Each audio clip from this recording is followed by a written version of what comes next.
Assalamualaikum warahmatullahi wabarakatuh. Selamat malam teman-teman. Apa kabar kalian semua? Semoga tetap dalam keadaan sehat walafiat ya, dan tentunya dalam lindungan Allah Subhanahu wa taala. Di kesempatan pada malam hari ini aku mau menceritakan sebuah kisah lanjutan dari part sebelumnya ya, yakni kos-kosan murah berhantu. Seperti apa lanjutannya? Kan di part sebelumnya kan tiba-tiba ada suara kaki dengan sandal karet yang melangkah ke arah kamar dari Supri. Dan di sini Supri melihat dengan jelas sosok itu. Namun sebelum dia lihat, partnya kan udah aku potong tuh untuk aku lanjutin di part ini. Nah, inilah lanjutannya. Dan mungkin part ini adalah part terakhir. Namun jika nanti lebih dari 20 menit maka akan ada part selanjutnya. Jadi buat teman-teman silahkan subscribe channel ini biar teman-teman tidak ketinggalan sama part selanjutnya ya. Dan sebelum itu silahkan like juga. Oke, langsung saja kita ke ceritanya. Sebelum tengah malam, jangan tonton sendirian. Ceplok, ceplok. Suara kaki dengan sandal karet melangkah ke sini. Langkahnya terdengar sangat pelan. Degup jantungku menguat seiring dengan suaranya yang semakin jelas dan semakin dekat. Dan aku melihatnya sekarang. Seorang perempuan dengan rambut panjang menjuntai sampai bahu. Karena itu yang bisa kulihat dari jendela. Mengenakan pakaian warna hitam lewat di depan kamarku dengan sangat pelan sekali. Wajahnya tidak begitu jelas karena aku hanya melihatnya seperkilas dan seperkian detik dari jendela. Tapi yang paling aku ingat adalah baunya yang wangi. Wangi sekali. Bahkan lebih wangi dari bau parfum yang pernah aku cium selama ini. Ya Tuhan, makhluk apa ini? Batinku. Aku masih belum mengetahui apakah dia juga salah satu yang tinggal di kos ini. Tapi aku belum pernah melihatnya sama sekali. Apa dia manusia? Atau manusia jadi-jadian yang menghuni kos ini? Sial, aku benci dengan pikiranku sendiri. Hanya beberapa detik aku melihatnya, dan mungkin gak sampai 5 detik. Anehnya tidak ada suara langkah di tangga. Padahal tangga kos terbuat dari besi, yang jika ada seorang yang melangkah pasti meninggalkan suara yang cukup jika aku mendengarkan dari kamar kos. Aneh, memang aneh. Tapi ini yang terjadi. Aku menunggu sampai benar-benar aman untuk keluar. Ya, aku ingin keluar kamar dan melihat keadaan di depan. Tidak sampai 10 menit, kurasa keadaan sudah aman. Aku bangkit dan keluar kamar. Kuperhatikan dari ujung kamar mandi hingga tangga, tidak ada bekas tapak jejak kaki basah di situ. Aku merasa janggal dengan ini. Kuberanikan melangkahkan kaki ke kamar mandi. Karena jika belum lama ada yang mandi, pasti lantai kamar mandi basah. Begitu pikirku. Namun saat sampai, mataku langsung melihat kedua kamar mandi di sana. Tapi yang kulihat adalah lantai kamar mandi kering dan gayungnya pun kering. Air di bak mandinya pun juga tenang. Seperti tidak ada tanda-tanda kalau ada orang yang baru saja mandi di sini. Hal inilah yang membuatku terkejut. Mengetahui ini, aku memutuskan kembali ke kamar lagi. Keinginanku untuk mandi malam ini pun aku urungkan. Aku takut jika saat sedang mandi tiba-tiba perempuan itu datang lagi. Tapi saat hampir sampai kamar, Mas Ari datang. "Baru pulang toh Mas?" ucapku basa-basi. "Iya nih, lembur," katanya. Tiba-tiba aku ingin menanyakan mengenai dua kejadian misterius ini kepadanya. Aku rasa Mas Ari tahu mengenai hal ini. Secara dia lebih lama tinggal di sini. Tapi setelah kupikir lagi, dia baru saja pulang kerja dan terlihat wajahnya lelah. Jadi malam itu kuurungkan niatku dulu. Seiring berjalannya waktu, aku semakin kenal dengan semua penghuni kos. Tidak hanya itu, seiring berjalannya waktu juga, gangguan-gangguan serta keanehan-keanehan seringkali datang kurasakan. Dan saat datang, seringkali saat aku sendirian di lantai 2 ini.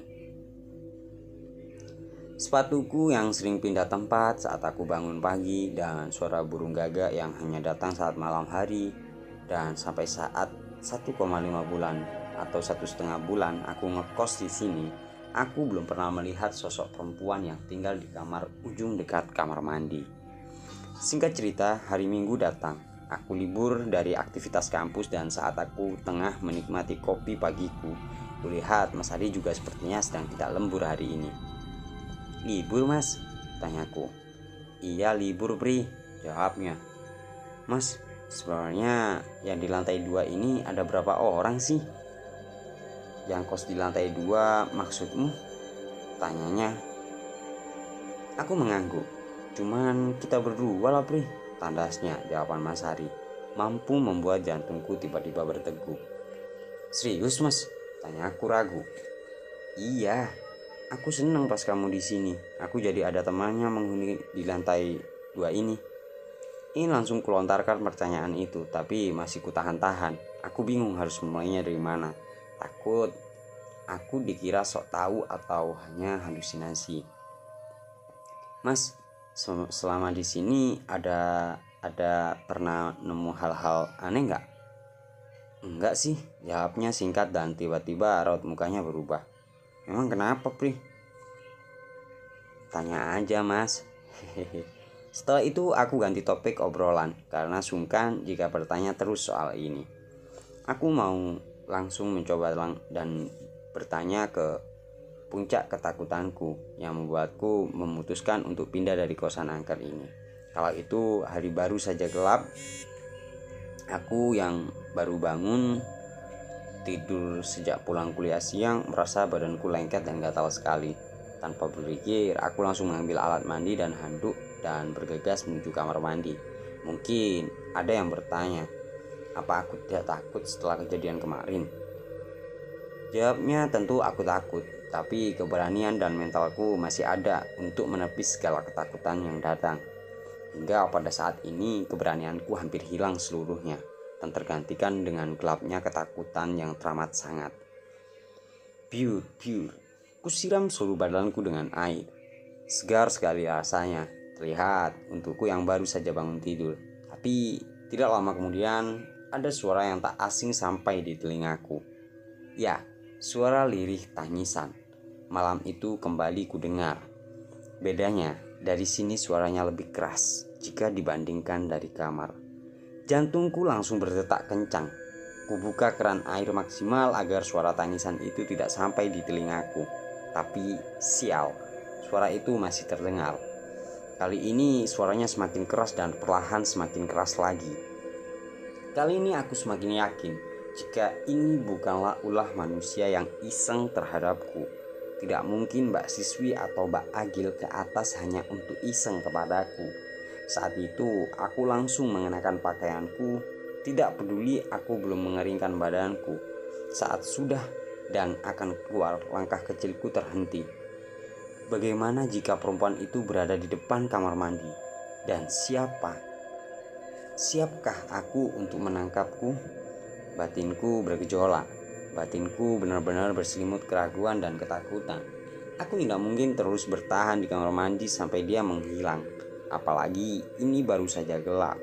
Kalau kata orang tua dulu, inilah waktu yang tepat untuk hal-hal gaib datang menghampiri manusia. Terlebih lagi, ini adalah kamar mandi, tempat di mana mereka senang untuk bersemayam. Butiran keringat sebesar biji jagung menetes deras dari balik bajuku, bercampur air yang sejak tadi tidak kukeringkan. Kuhela nafasku berkali-kali agar tetap tenang, tapi tetap saja aku tidak bisa tenang. Siapa juga bisa tenang berada di posisi ini? Saat ku mantapkan hati dan memberanikan diri untuk keluar, tiba-tiba suara tangis itu berubah menjadi suara tawa melengking yang sangit. Saat didengarkan, suara itu keluar seiring dengan pintu kamar mandi yang sudah kubuka sedikit. Aku semakin terperanjat ketakutan mendengar itu.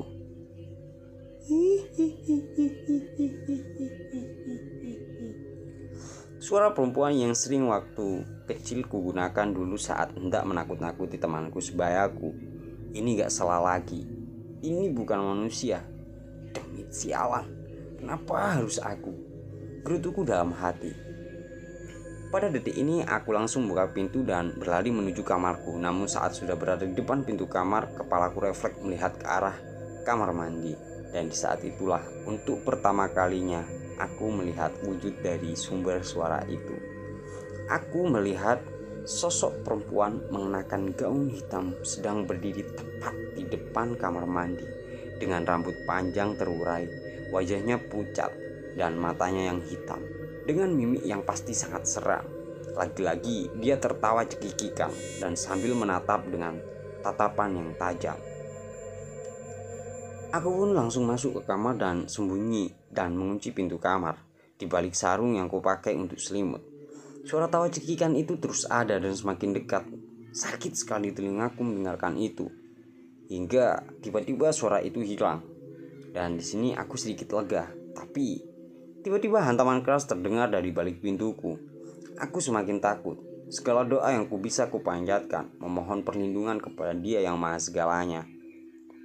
Hantaman itu berulang kali hingga sampai suara itu hilang dan suara langkah kaki dari tangga muncul. Ternyata Mas Ari datang. Saat itu aku bagai diguyur air es di tengah gurun yang sangat panas. Aku bersyukur. Saat itu pula kubuka HP dan menelepon Baskoro. Nama dialah yang langsung kuingat saat itu. "Bro, di mana?" "Di kos," jawabnya. "Aku kesana sekarang," ucapku singkat dan langsung matikan HP. Kubawa sebagian pakaian dan perlengkapan untuk kuliah besok. Aku langsung turun dan mau menginap di kos Baskoro malam ini. Saat di depan gerbang, kulihat Bu Asri di depan rumah melihat aku keluar. Aku tersenyum kepadanya untuk sekedar menyapa. Saat tiba di depan Baskoro, "Sialan, kamu carikan kos begitu, pantas aja murah," makiku padanya. Loh, ada apa? "Aku kenapa?" tanyanya. "Jangan pura-pura deh, kosan itu banyak setannya. Berkali-kali aku kena gangguan di sana," ucapku. "Hah? Serius? Aku nggak tahu, Pri," jawabnya. Singkatnya, Baskoro juga tidak mengetahui cerita di balik kosan itu. Baskoro lalu minta maaf padaku untuk itu. Malam ini aku menginap di kamarnya, bertiga dengan teman sekamarnya. Entah sampai kapan di sini. Paling tidak aku pergi dulu dari kos-kosan laknat itu, pikirku. Selang 2 hari aku beranikan diri kembali ke kosku sendiri. Kala itu siang hari. Kali ini aku mau mencari tahu tentang kos ini dengan cara tanya dengan ibu-ibu warung yang tak jauh dari rumah kosku. Sebut saja namanya Bu Laksmi. "Bu, biasanya ya," ucapku, karena dia sudah hafal pesananku. Setelah makan, aku mulai percakapannya. "Bu, aku mau tanya, sebenarnya kosku itu ada apanya sih?" tanyaku. "Maksudnya gimana, Pri?" tanya Bu Laksmi belum paham.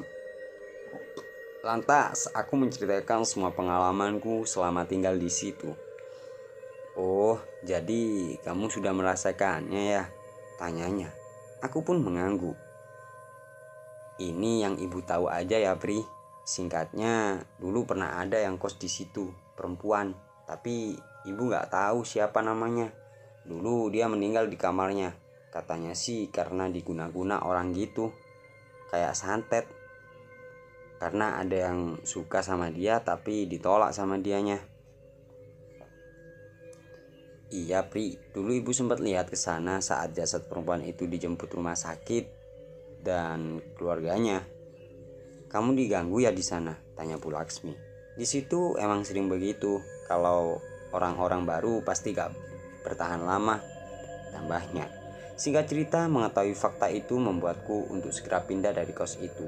Beruntungnya saat itu kosku hampir habis 3 hari lagi. Jadi aku tidak rugi uang dan waktu untuk ini.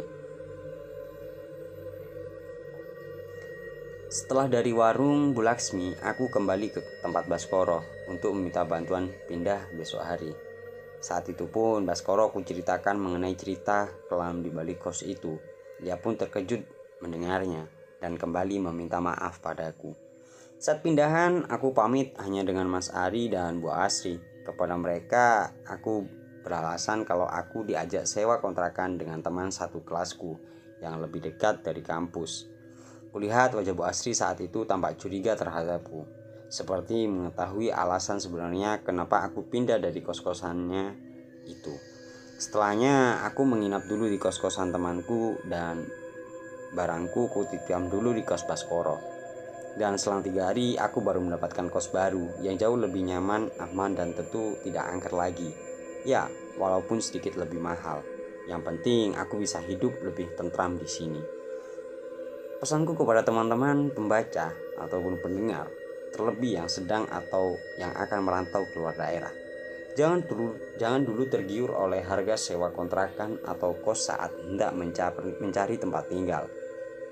Cari tahu juga cerita di baliknya. Kenapa bisa murah? Kalau ternyata murah karena hal-hal seperti yang kudapatkan, sama saja ditipu. Lebih selektif lagi ya. Dan cerita ini pun usai. Bagaimana menurut teman-teman? Apakah cerita ini serem dan teman-teman pernah mengalami? Jujur aja aku belum pernah mengalami hal yang sampai sehoror ini ya, karena benar-benar diteror sama si hantu. Kalau teman-teman yang pernah mengalami hal serupa seperti ini, silahkan tulis di kolom komentar atau bisa kirim ceritanya di email yang udah aku sediakan di kolom deskripsi. Buat teman-teman jangan lupa di like dan di subscribe ya, dan serta share juga ke segala bentuk sosial media biar teman-teman kalian atau sosial media atau publik atau dunia tahu bahwasanya ada channel yang menyediakan konten-konten horor. Ya, mungkin itu saja yang bisa aku sampaikan, kurang lebihnya mohon maaf yang sebesar-besarnya. Akhirul kalam, assalamualaikum.